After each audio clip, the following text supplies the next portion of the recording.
Ever wonder why things move? Or why they stay put?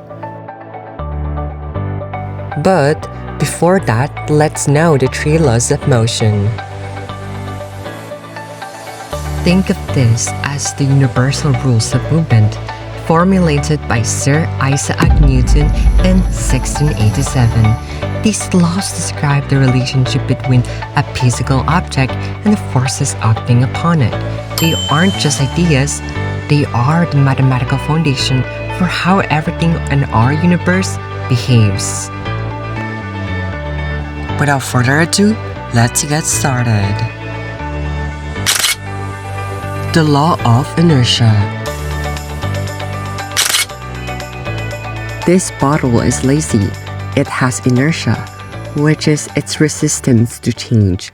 It will sit there for a billion years unless an outside force, like your hand, moves it. Even when the bottle is just sitting there, multiple forces are acting on it. They are balanced, which is why the bottle doesn't move. The gravity is pulling bottle straight down toward the center of the earth. On the other hand, normal force is happening because the concrete is pushing upward with the exact same strength as gravity. Last is static friction.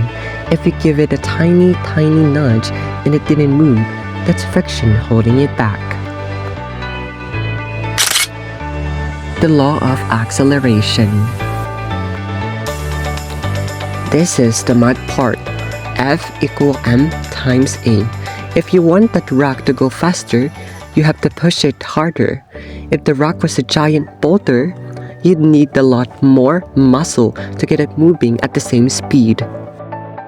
When the student throws the rock, the forces become unbalanced. This is where the math happens.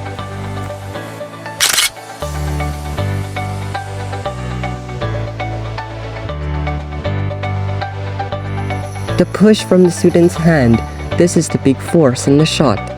The friction of the air pushing back against the rock as it flies. Once the rock leaves the hand, gravity begins pulling it into a core path, projectile motion.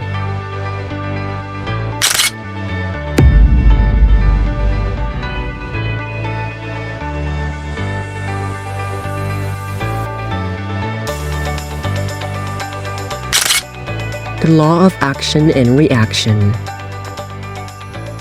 This is the equality law.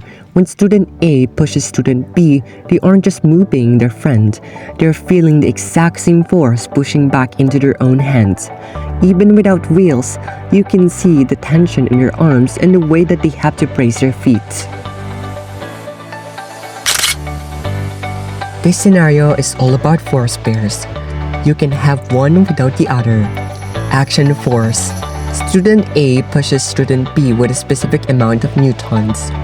Reaction force. Student B's hands push back on student A with the exact same amount. Friction at the feet. This is the hidden force. Both students are pushing their feet into the ground so they don't slide backward. The ground pushes back against their shoes.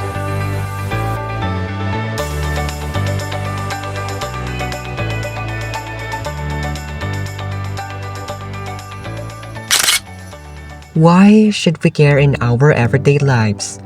Transportation. Your car seatbelt works because of the first law. It stops your body's inertia when the car hits the brakes. Sports.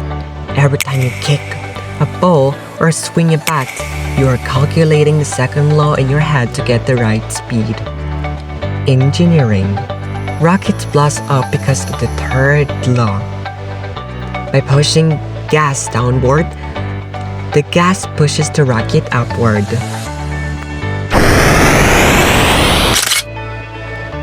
From a bottle on a concrete to a rocket in space, Newton's laws are always in play. Next time you move, remember, you're just following the laws of physics.